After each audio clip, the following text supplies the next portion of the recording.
Here, our goal is to factorize this algebraic expression.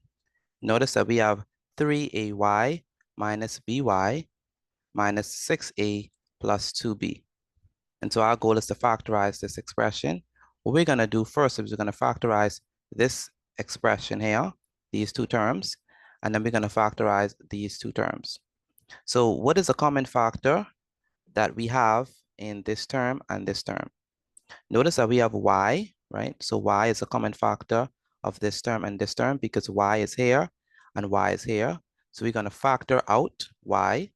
And when we factor out y, we are left with 3a minus b. And we know that's correct because when we multiply y times 3a, we get 3ay. And when we multiply y times negative b, we get negative by. And so the factored form of this expression, the factored form of this expression above is y times 3a minus b. So we factored this particular part. Now let's move on to this particular part. Notice that 6 and 2, right? Notice that we have negative 6 and positive 2. 2 can go into negative 6 and 2 can go into 2. So what we have here is we have negative 2 out front. And so when we have a negative 2 out front, what we have in the inside is we have 3a minus b. And the reason why we factor out a negative 2 is because if we say negative 2 times 3a, well, that gives us negative 6a.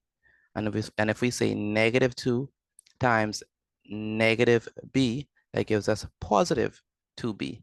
And so we factor out a negative 2 and we are left with this. And so this expression that we have at the bottom is the factored form of the expression on the top. Notice carefully that in each case, for each of these two terms, we have 3ab.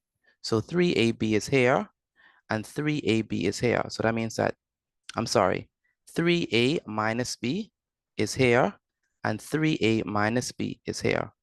And so that means that 3a minus b is a common factor of these two terms. So that means we could factor out 3a minus b. And if we factor out 3a minus b, we are left with what? Y minus 2. And so that's why we have y minus 2 here. And so that means that the factored form of this particular expression that we were given is actually 3a minus b multiplied by y minus 2. And that's the answer to this particular question.